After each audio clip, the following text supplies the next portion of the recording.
বন্ধুরা, এটা কি বিশ্বাস করতে পারবেন যে যেই রাশিয়াকে দশকের পর দশক ধরে ভারতের সবথেকে বিশ্বস্ত বন্ধু হিসাবে সবাই জেনে এসেছে, যার কাছ থেকে ভারত 60 থেকে 70% অস্ত্র কেনে, যারা ভারতকে দিয়েছে S-400-এর মতো পাওয়ারফুল ডিফেন্স মিসাইল সিস্টেম, যা আজ আমাদের আকাশ প্রতিরক্ষার মূল অস্ত্রের মধ্যে একটি, আর যার সাথে কাঁধে কাঁধ মিলিয়ে ভারত বানিয়েছে ব্রহ্মসের মতো মিসাইল, সেই রাশিয়া এখন ভারতকে সতর্ক করছে। তবে এটা শুধু ভারতের উদ্দেশ্যে নয়, বরং আমেরিকা আর চীনের জন্য রাশিয়ার একটা বড় কৌশলগত মেসেজ। এটা রাশিয়ার কোনো সাধারণ ঘোষণা নয়, বরং বড়সড় কূটনৈতিক খেলায় ভারতের অবস্থানকে কেন্দ্র করে এক ধরনের আন্তর্জাতিক চাল। ভারত আজ এমন এক কেন্দ্রে দাঁড়িয়ে আছে যাকে সবাই নিজে নিয়ন্ত্রণ করতে চাইছে বা নিজের পক্ষে টানতে চাইছে। কিন্তু পুতিন এবার ভারতকে ঠিক কী সতর্কবার্তা করলো আর কেন করলো, আসুন এবার দেখে নেওয়া যাক। বন্ধুরা, আমরা সবাই জানি যে রাশিয়া ভারতের জন্য যা যা করে তার কোনো না কোনো গভীর কারণ অবশ্যই থাকে। এবারও ঠিক তাই হয়েছে।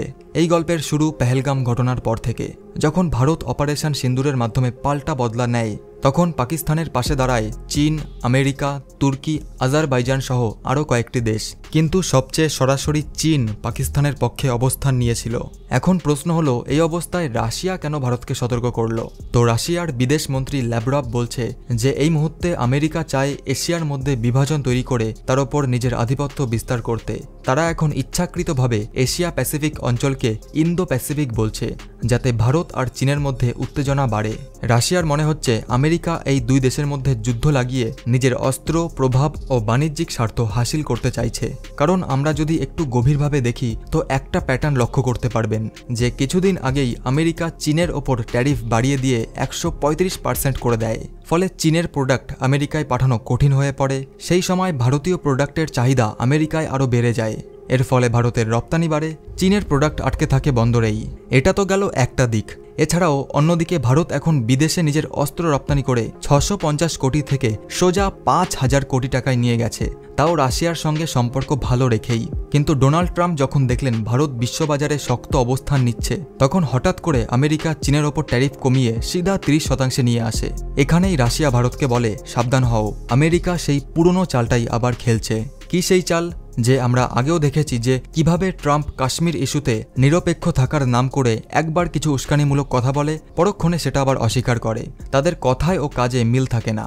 এছাড়াও আমেরিকার একটা মেন ভয় আছে যে ব্রিক্সের মাধ্যমে যদি ভারত, চীন ও রাশিয়া একসঙ্গে মিলে ডলারের বদলে নিজেদের কারেন্সিতে বাণিজ্য করতে শুরু করে, তবে সেটা আমেরিকার ডলারের ওপর একটা বিশাল ধাক্কা হবে। তাই আমেরিকা এই 3 দেশের একজোট হওয়া যে কোনো মূল্যে ভাঙার জন্য চাল দেবেই।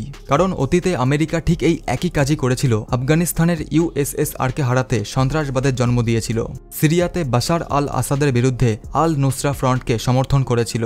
কিন্তু পরে সেই সন্ত্রাসবাদী দমন করার জন্য নিজেরাই আবার সেখানে অস্ত্র বিক্রি করে অর্থ উপার্জন করেছিল।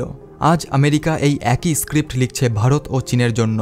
রাশিয়া ভারতকে সতর্ক করছে যে ভারতকে এখন নিজের স্বার্থে সিদ্ধান্ত নিতে হবে, কারণ আমেরিকা শুধু বন্ধুত্বের ছদ্মবেশে নিজেদের লাভ খোঁজে। ভারতের জিডিপি বৃদ্ধির হার 6.5% করে এগোচ্ছে, যা আমাদের বিশ্বের দ্রুততম উন্নয়নশীল অর্থনীতি হিসাবে গড়ে তুলছে। আর যদি ভারত, চীন ও রাশিয়া একসাথে আসে, তবে সেটা আমেরিকার জন্য কালো দিন ঘনিয়ে আনতে সময় নেবে না। আজ আমেরিকার গোটা বিশ্বের ওপর যা পাওয়ার, সেই ব্যালেন্স সে মুহূর্তে হারিয়ে ফেলবে। অতীতে ভারতের মতো দেশকে তারা নিজের খেলার গুটি হিসাবে ব্যবহার করতে চাইতো, কিন্তু এখন ভারত নিজের সিদ্ধান্ত নিজে নিতে শিখেছে। কারণ আজ ভারত শুধু বিশ্ব থেকে আমদানি করে না, বরং বিশ্বের 190টি দেশে নিজের প্রোডাক্ট রপ্তানিও করছে। গোটা বিশ্ব এখন ভারতের দিকে তাকিয়ে আছে। রাশিয়া ভালোভাবেই জানে যে আমেরিকা বারবার ভারতকে শুধুই একটা মোহরার মতো ব্যবহার করতে চাইছে। কিন্তু ভারত এখন আর সেই দেশ নয় যে অন্যের ইশারায় নাচবে। ভারত এখন এমন এক শক্তি যে নিজস্ব স্বার্থে বন্ধুত্ব আর নিজের স্বার্থেই শত্রুতা করতে জানে। তাই রাশিয়ার এই সতর্কবার্তা ভারতের জন্য শুধু সতর্কবার্তা নয়, বরং এক পুরনো বন্ধুত্বের পরিচয়। ভবিষ্যতে ভারত শুধু দক্ষিণ এশিয়াতেই নয়, গোটা বিশ্বে শান্তি, ভারসাম্য আর ডিপ্লোম্যাটিক কৌশলের প্রতীক হয়ে উঠবে। সেই পথেই আজ ভারত এগিয়ে চলেছে। রাশিয়ার এই বন্ধুত্ব ভারত কখনোই ভুলবে না। এই বিষয়ে আপনার কি মনে হয় নিচে কমেন্ট করে অবশ্যই সবাইকে জানান। আর এমনই আরও ভিডিও আমাদের থেকে দেখতে চাইলে সাবস্ক্রাইব করতে ভুলবেন না। ধন্যবাদ।